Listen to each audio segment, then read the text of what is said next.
In this example, we are looking to find the volume of a solid generated by rotating around the y-axis and bounded by this information.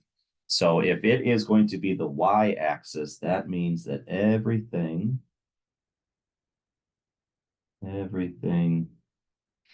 in terms of y. So on a previous example, everything was in terms of x's. Those x, we're going from 0 to the natural log of 4. We're all x value related, dx. This time we're going to be doing everything related to y's. So let's start off with some sort of a visual. So if we're looking at this, we have a y equals 0, which is the x-axis. We have this y equals the natural log of x, and y equals 2, and y equals 0, or x equals 0. So that's your main graph right there. So let's just take a second to graph that. All right, so the natural log of x, I do know that it has an x-intercept of 1, 0, and it kind of has this look to it where it starts to kind of level off over time. All right, so I know that that is a 1. Right, so I also know that the height is a 0 because I need everything in terms of y's, not x's. So that point is a 1, 0. So y equaling 0 is the x-axis. Then the natural log, here's that graph, y equaling 2. Let's say it looks like that.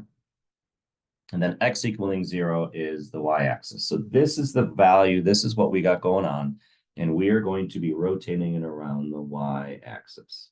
So it's going to rotate around and create some sort of a funnel look. So we are about to do this math that we need to find the volume. And remember that these become all these cylinders, these discs. And so the volume formula is area of the base, which is our circle, pi r squared times height. So for our volume, we need pi, and this is going to be an equation because now this time we're talking about these values. All right, and we're going to rotate it around this way.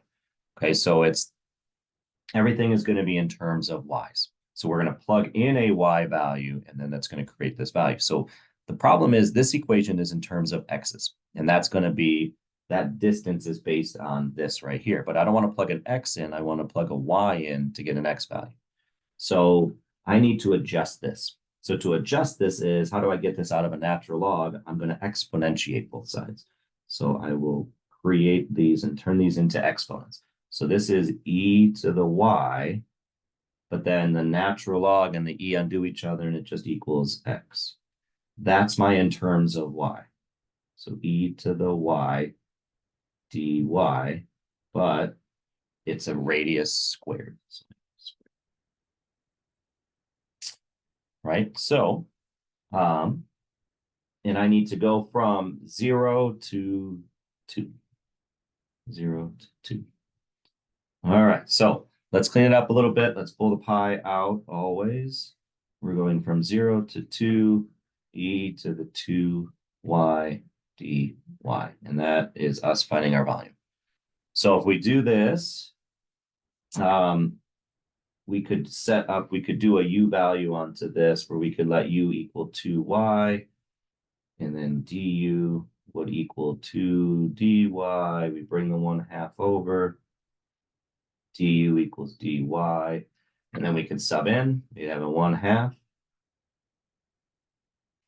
Right, and then I'm not putting the bounds in. We'll come back to the bounds, but we're really just doing an e to the u now. Du, and the antiderivative of e to the u is e to the u. We'll have a 1/2 in front. All right, and then let's go ahead and put in our bounds. Pull everything back into terms of y's. So our u is 2y, so e to the 2y from 0 to 2.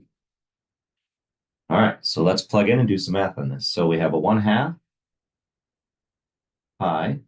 We're going to have an e to the 4th minus an e to the 0. And so that's going to be a 1/2 pi times e to the 4th minus 1. So that's one way to represent your answer. If you want to distribute that stuff through, sure. Neither of them are going to look great. So a 1/2 pi e to the 4th minus 1/2 pi is another way to represent that answer. But technically same thing. So either one of those looks good. But the key is if you're rotating it around a different axis, you need to shift your equation. Everything has to be in terms of y. So we're not going from 0 to 1, we're going from a 0 to 2, because now we're doing everything in terms of y rather than in terms of x's.